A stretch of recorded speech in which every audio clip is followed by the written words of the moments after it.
세상에 떠도는 기묘한 괴담들. 첫 번째 이야기, 기묘하고 기괴한 이야기들을 너희들에게 들려줄게.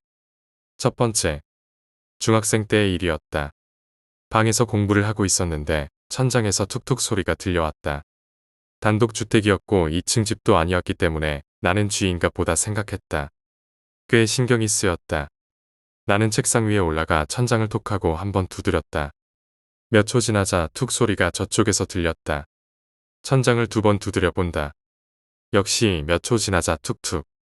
뭔가 싶어 무서워진 나는 힘껏 강하게 퍽하고 두드리고 책상에서 내려왔다. 반응이 없었다. 역시 쥐였나 생각한 순간 천장에서 손가락이 불쑥 뚫고 나왔다. 두 번째, 텔레비전을 자주 보던 소녀가 있었다. 그 소녀는 방송이 끝날 때까지 밤에 텔레비전을 보곤 했다. 어느 날 방송이 끝난 뒤 지지직거리는 화면을 멍하니 보고 있었다. 그 화면에서 소녀는 문득 사람의 얼굴을 잠깐 보게 되었다. 어딘가 무서운 느낌이 드는 무표정한 여자의 얼굴이었다. 이후 소녀는 텔레비전 안의 여러 장면에서 그 여자의 모습을 찾아내게 된다. 거리의 인파를 보여주는 장면에서 잠깐 보이는 모습, 음악 프로그램의 합창단 중 한 명. 그 여자는 무표정한 얼굴로 텔레비전을 보고 있는 소녀를 바라보고 있었다. 무서워진 소녀는 TV를 껐지만 꺼진 TV 화면에 그 여자가 그대로 바라보고 있었다고 한다. 세 번째, 모치는 시험을 준비하는 딸에게 줄 부적을 가져왔다. 부적은 내용을 보면 효과가 없어지니까 절대 봐서는 안 돼. 딸은 보기 좋게 시험에 합격했다. 손을 맞잡고 기뻐하는 모친과 딸. 하지만 며칠 후 모치는 앓고 있던疾병으로 죽게 된다. 혼자 남겨진 딸은 슬픔에 빠졌지만 시험 전 모친이 주었던 부적을 생각해낸다. 시험은 이미 끝났고 모친의 기념품이었다. 딸은 부적의 내용을 보기로 했다. 봉투를 열어보니 한 장의 종이 조각이 들어있었다. 지폐나 뭐 그런 건가? 생각한 딸은 그 종이를 꺼내어 읽었다. 거기에는 이렇게 쓰여 있었다. 너만 없어지면 나는 편하게 살 수 있는데 시험이라니. 너 같은 거 떨어져 버려라. 떨어져라 떨어져라. 네 번째. 어느 시골 마을의 선술집에서 매일 저녁 한 손을 인형에 집어넣고 인형이 말하는 것처럼 연기하는 복화술사가 있었다. 복화술사는 선하고 순박해 보이는 자신의 모습과 대조적으로 인형을 이용해 껄렁하고 괴팍한 농담을 연기했다. 그 솜씨가 기가 막혀서 단골들은 모두 그의 공연을 기가 막히다고 생각했다. 복화술사는 결코 공연을 많이 하거나 긴 앵콜 공연을 하지 않았으며 짧은 시간 동안만 완벽한 복화술 공연을 하고 시골집으로 사라졌다. 어느 날 한 여인이 선술집에서 복화술사의 공연을 보게 된다. 복화술사는 여인을 보고 한눈에 반했다. 여인도 그의 공연에 빠져들었고 이윽고 사랑하게 된다. 여인은 복화술사를 운명의 남자라고 생각하고 시골 마을에 머물렀다. 매일 저녁 선술집에서 그의 공연을 보고 무대 뒤로 다가가 칭찬하고 짧게 몇 마디 나눴다. 복화술사는 따뜻하게 그녀를 대했다. 며칠 후 여인은 용기를 내어 그에게 사랑을 고백하고 만날 것을 청했다. 복화술사는 안타까운 표정을 짓고 거절했다. 여인은 절망했지만 포기하지 않고 계속 그의 공연을 보았다. 여인은 다시 몇 번을 거듭해 그를 만나려 했지만 복화술사는 여인을 떠나라고 할 뿐이었다. 결국 여인은 자신을 만나주지 않으면 죽어버리겠다고 하며 마을의 외딴 공터에서 기다리겠다고 한다. 기다리며 초조해하는 여인. 복화술사는 마침내 여인 앞에 나타난다. 그런데 복화술사는 여전히 인형과 함께 나타났다. 여인은 화가 나 복화술사의 인형을 붙잡고 찢어버리려고 한다. 복화술사의 손에서 인형이 벗겨지자 그의 비밀이 드러난다. 복화술사는 샴쌍둥이였다. 복화술사의 왼손 부분이 일그러진 작은 동생이었다. 여인은 비명을 지르고 복화술사는 얼굴을 감싸쥐고 고개를 숙였다. 인형을 벗어던진 동생은 징그러운 미소로 킬킬거리며 여인에게 소리쳤다. 너는 복화술에 반했고 나를 사랑한 거라고. 다섯 번째. 자동차를 운전하다 졸음을 느낀 남자는 어쩌다 보니 모르는 거리에 들어서게 된다. 근처를 둘러봐도 사람은 없고 거리 곳곳에 부자연스럽게 마네킹이 있을 뿐이었다. 남자는 거리의 풍경을 기이하게 여긴다. 의심스럽게 생각하며 거리를 지나가는데 차 앞에 마네킹이 툭 떨어진다. 남자는 놀라 멈춰 섰다. 어떤 놈이 이런 짓을 하는 거지? 하고 주위를 둘러보면 마네킹이 점점 늘어나고 있다. 남자가 보고 있을 때는 움직이지 않는데 잠시 다른 곳을 보면 마네킹이 가까워진다. 남자는 겁에 질려 도망가지만 자동차는 움직이지 않는다. 남자는 어느 집으로 뛰어들어 숨으려 한다. 집 안에도 마네킹이 있었다. 성인 남자, 성인 여자, 아이의 마네킹. 남자가 두리번거리는 동안 어느 남자의 마네킹이 눈앞에 서 있다. 겁에 질린 남자는 주변의 물건을 마네킹에게 집어던지며 울부짖는다. 마네킹을 모두 부수고 도망치려는 남자. 그런데 거울이 눈에 들어왔다. 남자의 얼굴과 손에는 붉은 것이 흠뻑 묻어 있다. 남자는 자신의 모습을 보고 아연실색한다. 온몸에 피가 가득 묻어 있고 발 밑에는 죽은 시체가 널려 있다. 경찰이 도착해 망연자실한 남자는 연행된다. 6번째. 후배가 일주일간 무단 결근하고 있어서 나는 후배의 상태를 보러 갔다. 후배는 이불을 덮어쓰고 자리에 엎드려 있었다. 왜 그러고 있냐고 물었더니 저기 있는 여자가 나가지 말라고 하고 있다. 후배가 가리키는 쪽을 봤더니 냉장고와 벽 사이에 몇 센티미터 틈새에 까만 머리카락을 길게 늘어뜨린 여자가 이쪽을 응시하고 있었다. 7번째. 할아버지의 체험담. 군데군데 어설픈 기억으로 정확하지는 않다.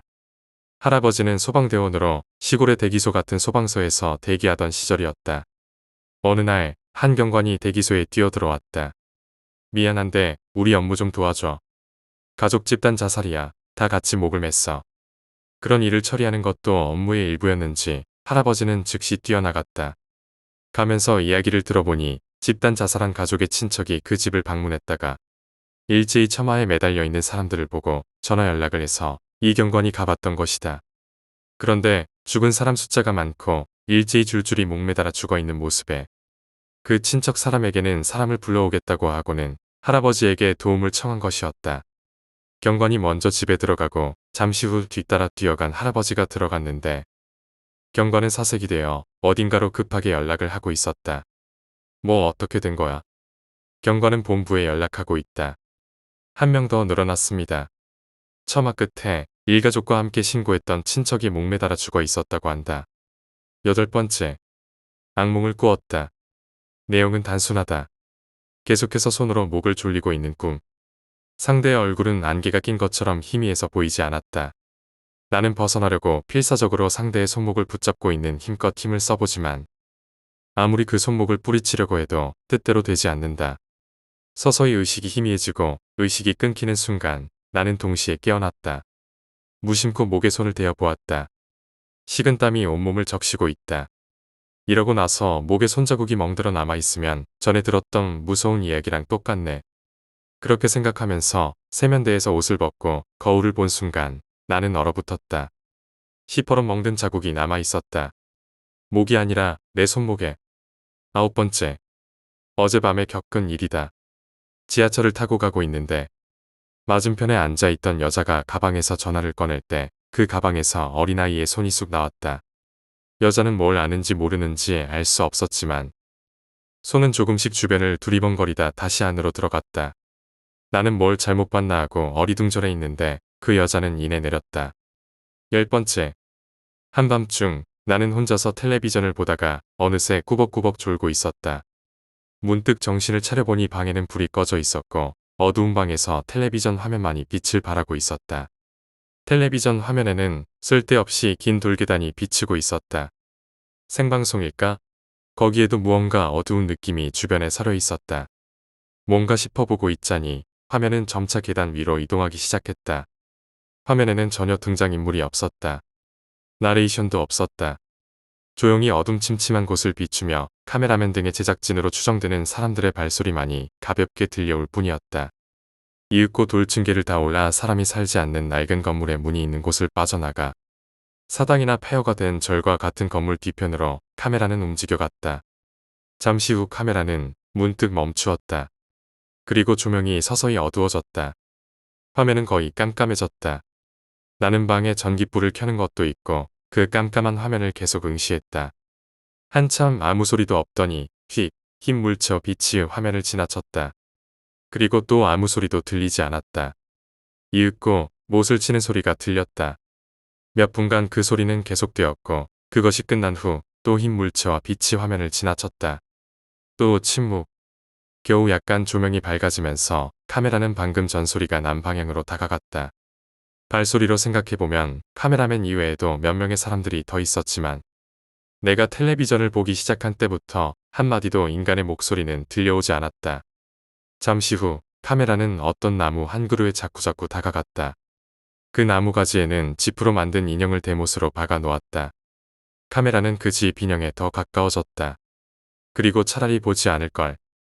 그 집 인형에는 나의 이름이 쓰여 있었고 나의 사진이 붙여져 있었다. 두 번째 이야기, 우리의 근원. 아주 먼 곳, 지성을 가진 생명체라도 쉬이 짐작할 수 없을 만큼 멀고도 멀게 떨어져 있는 심해. 그 바다는 원시의 바다였다. 드물게 존재하는 생명체들은 투박한 비늘을 가진 고대어들이었다. 그나마도 굉장히 적어서 내가 설명하려 하는 어느 것에게 가끔 영향을 끼치는 존재들이었다. 어느 것은 물고기가 자신의 위를 헤엄칠 때마다 껍질을 벌려 잠시 숨을 고르곤 했다. 그랬다. 어느 것은 조개였다. 조개는 매우 오래 살았다. 쭈글쭈글한 분홍빛 살들은 그녀가 살아온 나이를 반증하는 증거였다.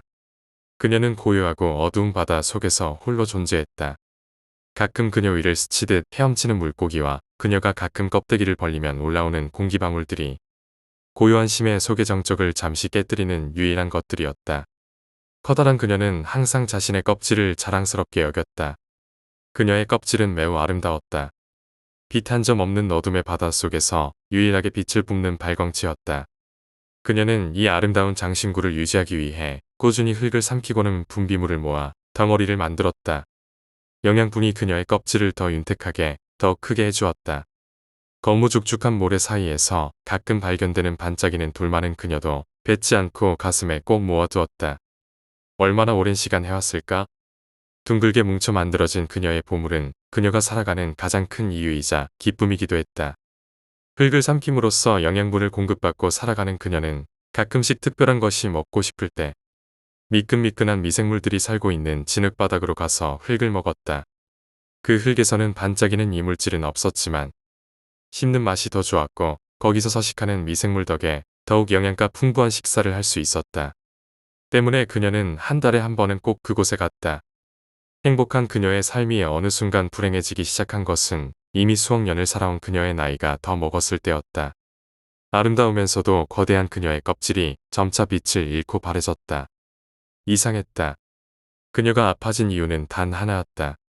뱃속에서 무언가가 움직이는 듯한 이상한 느낌을 받기 시작한 것이다. 수억 년간 한 번도 이런 고통을 느껴본 적이 없었다. 풍요롭고 따뜻한 심해에는 그녀의 적수가 없었다. 조용하고 또 아름다운 삶이었다. 그런데 이런 일이 일어나다니 그녀는 매우 걱정스럽고 괴로웠다. 뱃속에서 움직이는 것의 정체는 세균이나 뭐 그 비슷한 것들인 듯했다. 점차로 그녀의 뱃속을 헤집고 다녔다. 그녀는 끊이지 않고 계속 느껴지는 고통을 힘겹게 참았다.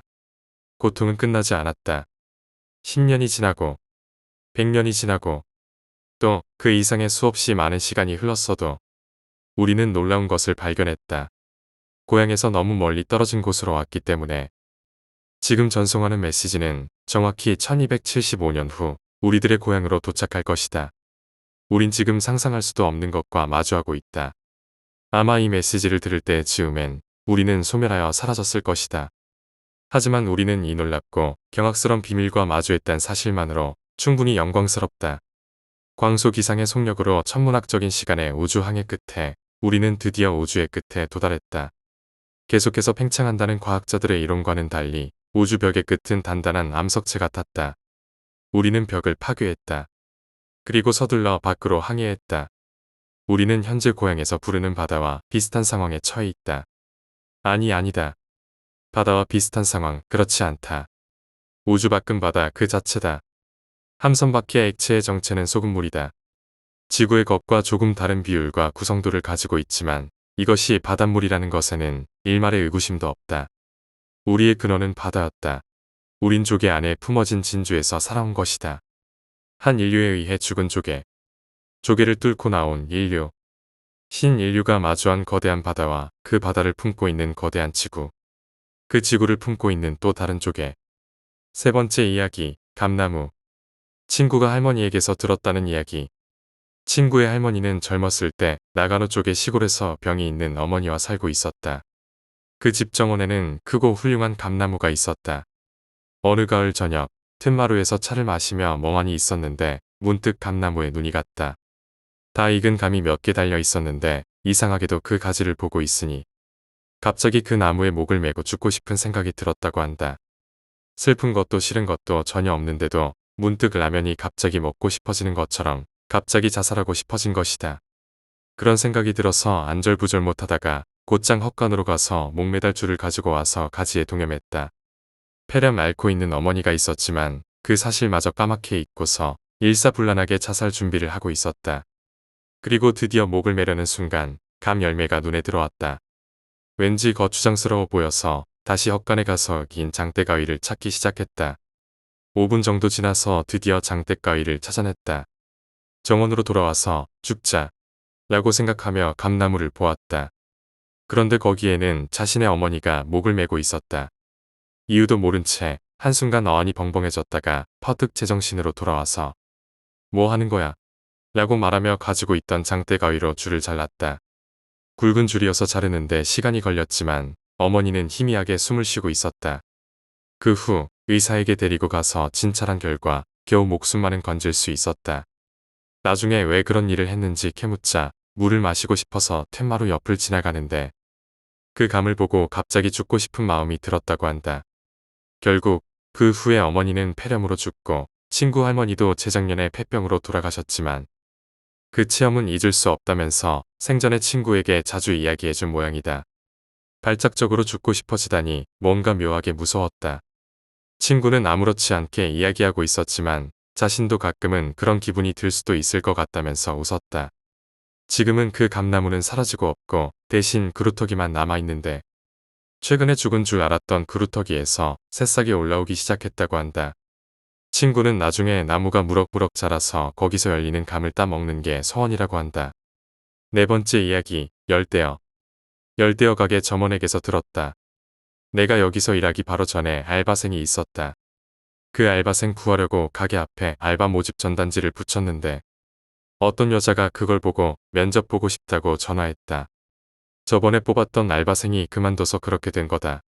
면접도 보기 전이었는데 그 여자의 목소리에서 좋은 인상을 받았다. 그리고 면접 보던 날 점장이 예상한 대로 인상 좋은 여자가 찾아왔다. 그 여자를 K라고 하겠다. K는 근처 대학에 다니는 18살 여자였다.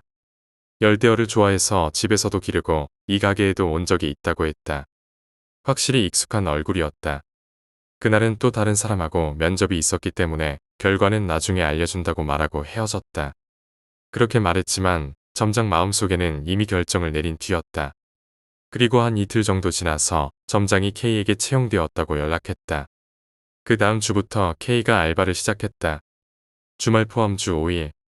K는 완벽하게 일을 해냈다. 수조 청소, 먹이 주기는 물론 품종에 대해서는 점장보다 더 자세히 알 정도였다. 고객들이 X라는 물고기 있습니까? 라고 물으면 곧바로 대답할 것 같은 포스를 풍겼다. 점장도 거의 가르칠 일도 없어서 좋은 사람 채용했다고 웃으며 말하더라. 그렇게 한 달 정도 지났을까? 그때부터 K가 조금 이상해지기 시작했다. 지각도 눈에 띄게 늘어나고 가게에 와서도 마음이 딴 곳에 가 있는 모습이었다. 그래서 점장이 걱정돼서 괜찮냐고 물어봤다. 죄송합니다. 조금 사정이 있어서 라고 대답했다. 점장은 집에 안 좋은 일이라도 있는 건가 싶어서 잔소리는 하지 않고 그냥 지켜보기로 했다. 그리고 2주 정도 지나서 어느 순간부터 가게의 열대어 숫자가 점점 줄어들고 있다는 걸 깨달았다. K에게 물어보니 히터가 끊어진 수조가 몇 개 있었고 그중 대부분이 죽었다고 했다. 죽은 고기는 가게 뒤에 묻었다고 말했다. 알겠어요. 고마워요. 그런 일이 있으면 왜 말하지 않았냐고 묻고 싶었지만 상태가 별로 좋지 않던 K에게 뭐라 할 수도 없었다. 그리고 그날 K가 돌아갈 때 점장은 이상한 점을 눈치챘다.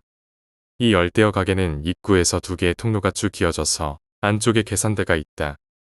각 통로의 양쪽에 크고 작은 수조가 줄지어 있다. 사람이 수조에 접근하면 대부분의 열대어가 먹이를 받아먹을 수 있다고 생각하는지 반사적으로 다가온다. 그런데 K가 집으로 돌아갈 때면 열대어의 움직임이 정말 이상했다. K가 통로를 걷다 보면 뿔뿔이 흩어지던 열대어들이 K를 피하는 것처럼 통로의 반대편으로 일제히 모였다.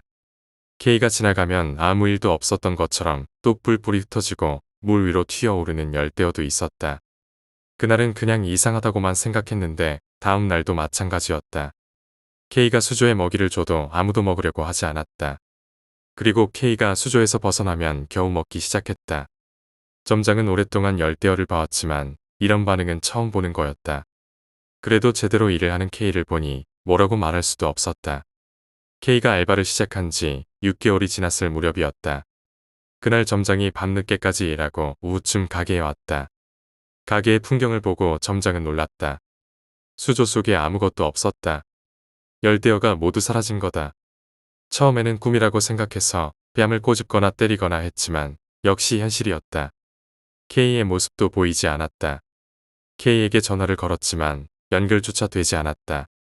K가 뭔가를 알고 있는 게 틀림없다고 생각한 점장은 가게 입구에 클로즈드 간판을 걸고 K의 이력서에 적힌 주소로 향했다. 열대어 가게에서 오토바이를 타고 10분 정도 지나서 K가 사는 아파트에 도착했다. 지은 지 수십 년은 지났을 법한 오래된 아파트. 빛바랜 노란색 외벽은 너덜너덜 벗겨져 있었다. K의 집은 2층 구석. 인기척조차 느껴지지 않았다. 손잡이를 돌려봤지만 당연히 열리지 않았다. 집에는 없다고 생각한 점장이 일단 집으로 돌아가고 밤에 다시 오기로 했다. 그날 밤 점장은 다시 K의 아파트로 향했다. 아파트에 도착하니까 뭔가 요란한 벨소리가 들리기 시작했다. K씨 있습니까? 문 열어요. 몇몇 사람들이 K의 집 앞에서 소리를 지르면서 벨을 누르고 있었다. 점장은 무슨 일인지 물어보려고 했지만 듣지 않고도 상황을 파악할 수 있었다. K의 현관문으로 많은 양의 물이 흘러나오고 있었다. 통로도 물에 잠기고 있었기 때문에 아마도 K가 사는 집 아래층 사람이 찾아온 모양이었다. 아파트 관리인에게 연락도 끝난 상태였고 30분 정도 지나서 여기에 올 것 같다는 소리를 들을 수 있었다. 점장은 사람들에게서 K에 관한 이야기를 들을 수 있었다. 사람이 말을 해도 대답도 안 하고 인사도 안 하고 뭔가 기분 나빴다고 했다. 점장은 사람들의 이야기를 들으며 관리자가 오길 기다렸다. 딸각 관리자의 만능 열쇠가 K의 집 문을 열었다. 연순간 물이 기세 좋게 흘러나왔다. 점장은 기분 나쁜 예감이 들었다. 물이랑 열대어 시체가 발밑에 펼쳐졌다. 현관 왼쪽에 욕실이 있었는데 물은 거기서 나오고 있었다. 아무래도 배수구가 막혀 있는 것 같아서 배수구 뚜껑을 열었다. 예상했던 광경이었지만 주민도 관리자도 기절했다. 엄청나게 많은 열대어 시체가 배수구를 막고 있었던 거다. 아래층 사람이 벽장을 가리켰다. 벽장 틈새로 뭔가 액체 같은 것이 흐르고 있었다. 그리고 벽장을 연 순간 벽장 안을 본 모든 사람이 패닉에 빠졌다. 거기에는 목이 밧줄에 감긴 채로 벽장 윗단에 앉아있는 K가 있었다. 밧줄 끝은 천장 구멍으로 연결되어 있었다. 한마디로 자살이었다. K의 입에는 많은 양의 열대어가 가득 차 있었다. 벽장 틈새로 나오던 액체는 K가 실금한 흔적이었다. 관리인은 경찰에 신고하고 주민과 점장은 그저 멍하니 지켜볼 수밖에 없었다. 여기부터는 어디까지나 내 추측이지만 그때 면접 볼 때 K가 열대어를 좋아한다고 말한 이유가 바로 이것 때문이 아닐까? 열대어를 먹는 걸 좋아하는 것 같았다. 열대어가 죽었을 때 가게 뒤에 묻었다고 말했잖아. 그래서 내가 직접 가서 확인해봤다. 근데 아무리 흙을 파도 아무것도 없었다. 자살할 때도 입에 열대어가 가득 들어있었는데 혹시 살아있는 열대어를 그대로 먹은 걸까? 그럴지도 모르지만 그 후로 또 무슨 일이 있었습니까? 이렇게 내가 묻자 점장이 한숨을 쉬면서 말했다. K가 오고 있어. 나는 점장이 손으로 가리키는 곳을 보았다. 다른 열대어들은 이상 없었는데 점장이 가리키는 수조를 보니 그곳에 열대어만 한 곳에 뭉쳐 있었다. 죽어서도 열대어가 먹고 싶은 건가? 여기까지가 그 점원의 이야기였다. 그 후론 한 번도 그 가게에 간 적이 없어서 잘 모른다. 그러다가 한 달 전에 점원에게서 문자가 왔다. 인사 같은 말도 없이 단지 이렇게 한 문장만 보내왔다. K가 오고 있다. 이게 점원과 나눈 마지막 대화였다. 5번째 이야기, 저승행 티켓. 난 말이요, 아새끼들 대학도 다 인류로 보냈지. 헌데 그놈들 중에서 공부 잘하는 새낀 하나도 없었어. 군대 간 놈도 한 새끼도 없지. 그게 왜인 줄은 굳이 말해줄 필요도 없겠지. 세무조사나 세금 납세 같은 것도 무섭지 않았어. 더 큰 돈 몇 번 쥐어주면 조용해지거든. 65살의 최양득 씨가 한 목사에게 조용히 그러나 힘이 담긴 목소리로 이야기하고 있었다. 양득 씨, 저는 어린 선민들을 하나님 아버지께로 이끄는 목자일 뿐입니다. 어떻게 제게 그런 권한이 있겠습니까? 최양득은 양복 안주머니에 손을 넣어 담배를 찾아 꺼냈다. 교회 안에서 거침없이 불을 붙여 한 모금 쭉 빨아들이는 그의 모습에서 신앙에 대한 예의라고는 털끝만큼도 발견할 수 없었다. 결국 당신도 목사란 거지. 먹물 먹은 새끼들은 다 똑같아. 근데 그 새끼들 공통점이 뭔지 아오? 목사는 펼친 책을 보던 시선을 들어 가만히 그를 바라보았다. 당신들이 책 잡는 동안 난 사시미 칼 들고 세상 헤쳐왔다는 거야. 싫으면 말 것이지 주절주절 말이 많아 일 없수다.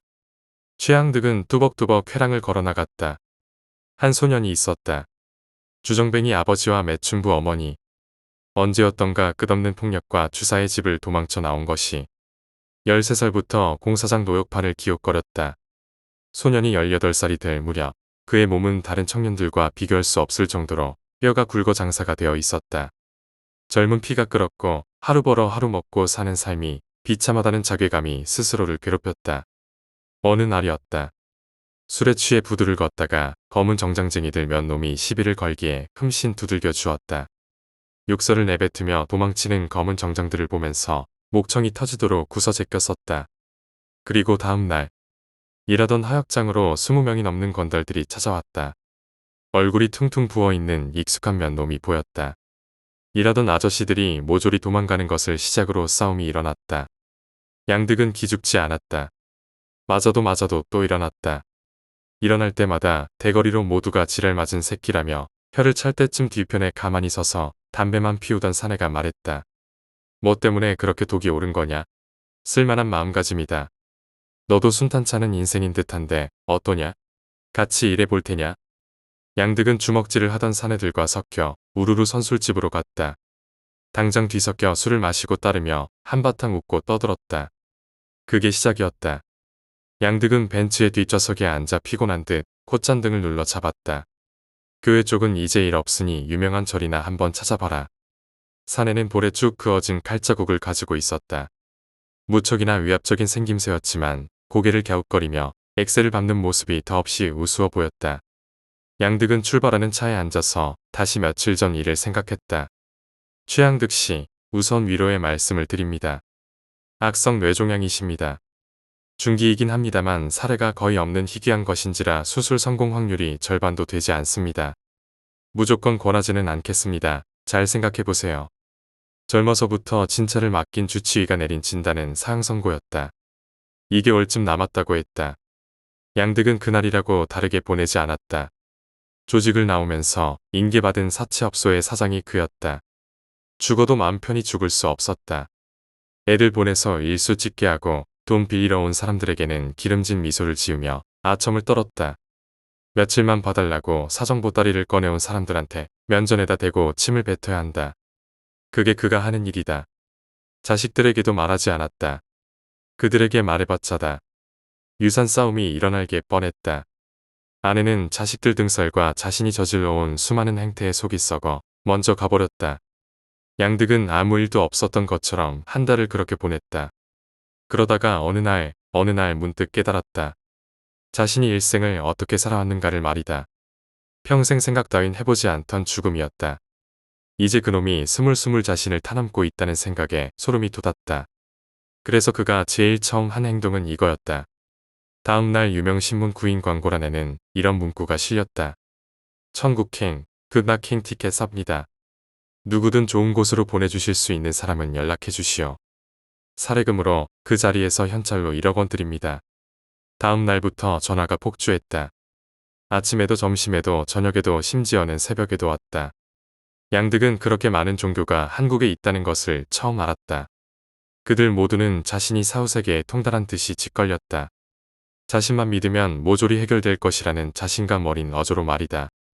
하지만 일평생 돈을 빌리기 위해 알랑대던 사람들을 지켜봐온 그에게 거짓을 말하고 있는 사람들을 구별하는 것은 너무도 쉬운 일이었다. 그는 전화를 일축해서 끊어버렸다. 진실을 말하고 있는 사람은 단 한 명도 없었다. 그러던 어느 날이었다. 양득 씨가 아침에 눈을 뜨자마자 전화기가 요란하게 울어댔다. 잠시 받지 말까 하고 갈등했지만 이내 느릿느릿 거실을 가로질러 전화기를 향해 걸어갔다. 그 와중에도 계속 전화기가 울렸다. 저승행 티켓 사고 싶다던 그 사람이요. 직접 가서 이야기하고 싶소. 댁이 어디시오? 최양득은 침을 꿀꺽 삼켰다. 이상한 놈이었다. 말하는 너경이나 어투가 거짓을 말하는 것 같지는 않았다. 이 말투는 그래. 마치 자신이 갚을 돈이 있는 빚쟁이이고 수억이 넘어 그놈은 돈을 빌려준 채무자가 된 듯한 그런 목소리였다. 최양득은 순순히 집 주소를 불러주었다. 여지껏 수많은 사람들에게 주소를 물었지만 거짓을 발견한 그는 가차없이 축살령을 내렸다. 이번 사람은 달랐다. 양득은 옷을 제대로 갖춰 입고는 응접실에 차를 내어놓으라고 일렀다. 도착한 사람은 형편없어 보이는 논팽이였다. 가운데가 늘어난 허름한 러닝구의 남색 추리닝은 고무줄이 빠져 흘러내리는지 남자는 쉴 새 없이 바지를 축혀 올렸다. 비싼 상황버섯차를 한꺼번에 들이마시다가 내뱉질 않나. 머쓱해하는 그에게 최양득은 간신히 웃음을 지어 보였다. 그래, 우선 내 소개를 해야겠지. 난 평생 나쁜 짓이란 나쁜 짓은 다 해본 놈이여. 젊은 시절에는 유명한 부둣깡패였고 지금은 사채업자가 되어 여러 사람 눈에 피눈물 맺히게 하는 작자라오. 내 덕에 죽어나간 사람이 못 돼도 스물은 될 것이라고 분명하게 말할 수 있는 놈이요. 평생 종교라고는 믿어본 적도 없고 솔직히 관심도 없어. 그런데 이제 와 죽게 된다고 생각하니 덜컥 겁이 나는구려. 어떻게 날 극락이나 천국에 보내주실 수 있소? 양득이 진심을 담아 말했지만 남자는 귓구멍을 후비다가 말이 끝나자 아 하는 표정으로 양득을 쳐다보았다. 그러니까 1억이라고요. 양득은 간신히 고개를 끄덕였다. 그렇게는 못하지요. 사람이 죽고 기거할 곳을 정하는 일인데 어떻게 1억 가지고 되겠어요. 정말 1억으로 극락 가면 후려쳐도 그렇게 후려칠 수가 없네요. 양득 씨는 이마에 핏줄이 붉어졌지만 참았다. 또 생각해보니 죽을 마당에 돈이 무슨 소용이래 싶었다. 그래 얼마를 원하시오? 우선 조건이 있어요. 양득 씨가 어리둥절한 표정으로 쳐다보자 이윽고 남자가 입을 열었다. 제가 액수를 임의로 정할 것이고 무엇보다도 돈을 저에게 미리 주셔야만 해요.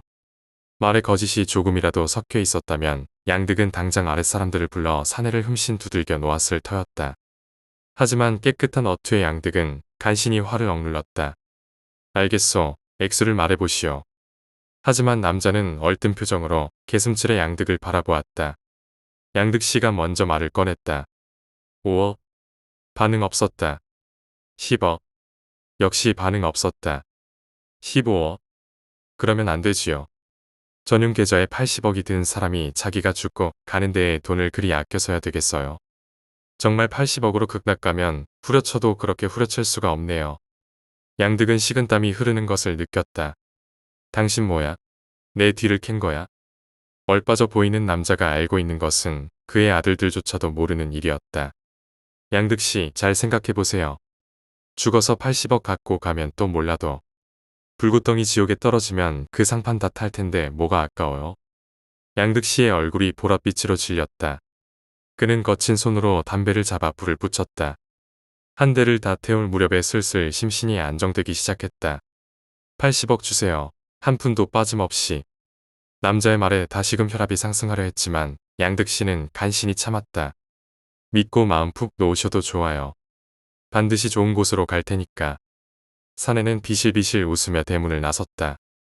안에서는 아무것도 하지 않은 뒤였다.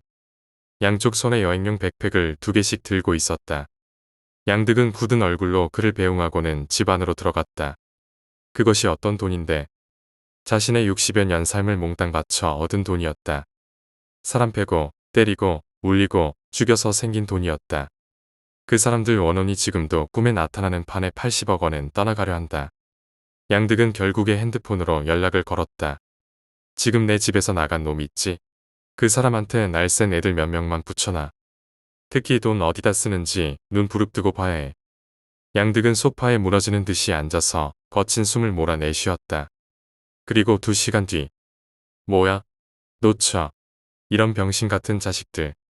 그동안 밥 먹고 사람만 쫓아온 새끼들이 그런 얼빠진 놈 하나 놓쳐가지고. 그놈 못 찾으면 너희들 다 모가지야. 양득은 있는 대로 고함을 질렀다. 이제야 현실 감각이 돌아온 듯했다. 웬 얼빠지고 어수룩한 놈한테 당한 것이다. 그런 멍청한 놈에게 뒷조사까지 당하고 이어서 거짓말도 구별 못하고 그대로 속아 넘어간 것이었다. 양득씨는 계속해서 씩씩거렸다. 심장이 점점 더 빠르게 뛰었다. 25일 뒤 양득씨는 병원 매트리스에 누워 있었다. 이제는 머리에 극통이 치밀어 올랐다. 무게감이 사라져 도저히 서 있을 수 없었다. 이제는 악성 종양이 거의 뇌 전체에 퍼졌다. 손쓸 방법이 없었다. 의사는 내내 침중한 표정으로 서 있다가 병실을 나갔다. 양득씨는 묘하게 아주 묘하게도 마음이 편안해지는 것을 느꼈다. 머리가 아픈 만큼 마음은 아물어가는 듯했다. 자신이 좋은 곳에 갈 수 있을 거라는 생각은 결코 들지 않았다. 하지만 이것도 결국에는 한 인간이 지나가야 할 길이라고 들었다. 최양득은 언제나 그것을 두려워하지 않았다. 집을 뛰쳐나와 외부 세계로 뛰쳐나가는 방법은 순탄했었는가? 1인 노동력에서 부두 건달로 들어갈 때는 두렵지 않았는가? 그는 남들은 정상이 아니라고, 바른 길이 아니라고 여기는 길을 걸었고 독하게 살아남아 그들만큼 아니 그들보다 더 성공한 삶을 살았다고 자신했다. 누군가 아니라고 한다고 그 길이 틀린 것은 아니었다. 진창길이고 더러워도 길은 길이다. 그렇게 그는 편하게 죽음을 맞았다. 양득은 길게 늘어선 줄에 대열에 서 있었다. 자신의 앞과 뒤로 수없이 많은 영혼들이 함께 줄지어 서 있었다. 양득은 자신이 죽어 저승에 왔다는 것을 실감했다. 대열 양쪽에 시립한 무서운 장군상들은 눈을 희번득거리며 도망치는 영혼들이 없는지 감시하고 있었다. 그 줄을 이탈해 도망치면 단칼에 베어서 환생조차 할 수 없는 존재가 될 터였다. 이윽고 최양득 씨가 염라대왕 앞에 섰다. 부리부리한 눈매와 커다란 코를 지닌 염라대왕은 불같은 눈길로 양득 씨를 내려다보았다. 살아생전 남에게 위압감을 준 적은 있어도 당해본 적은 없는 양득 씨였지만 지금은 오금이 저려 감히 눈길을 마주칠 수도 없었다. 이놈 보게나. 기껏 인간으로 태어나게 해주었더니 담배를 피워 수명을 깎아먹지를 않나. 집에서는 가출을. 보세나 깡패가 되어서 사람 많이도 쳤구만. 갱감 많이 물었겠어. 말년에는 좀 건전한 직업을 찾을 줄도 알아야지. 굳이 한 것이 사채업자인가? 사람 여럿 올리고 죽였구만. 울음소리가 귓가에 앵앵거리는 듯하구나. 속 썩여 아내를 일찍 보내고 아들놈에게 재정적으로만 후원해줄 뿐. 아버지다운 모습은 하나도 보여주지 못했군. 양득은 그때 겨우 고개를 들어 염라대왕을 바라보았다. 외람되지만 제 아내는 어디에 있습니까? 염라대왕이 잠시 불같은 눈초리로 양득을 바라보았다. 양득은 어깨를 움츠렸다. 대왕은 명부를 뒤적이다가 말했다. 못난 남편 만나 온갖 수발만 하다가 죽었군. 자식들 불평불만과 남편 독고집 사이에서 오죽이나 했겠어. 다행히 지금은 극락에 있구먼. 대왕은 이윽고 붓을 들어 판결문을 작성했다. 그리고 큰 소리로 읊으려 할 때 옆에 있던 저승사자가 대왕에게 다가가 귓속말을 했다. 잠시 멈칫한 대왕은 다시금 명부를 들어 책을 뒤적였다. 최양득이 막장 인생이라 마지막까지 펼쳐보지도 않았더니 끝에 변고가 있구나. 고아원 아이들을 1000명도 넘게 후원했군.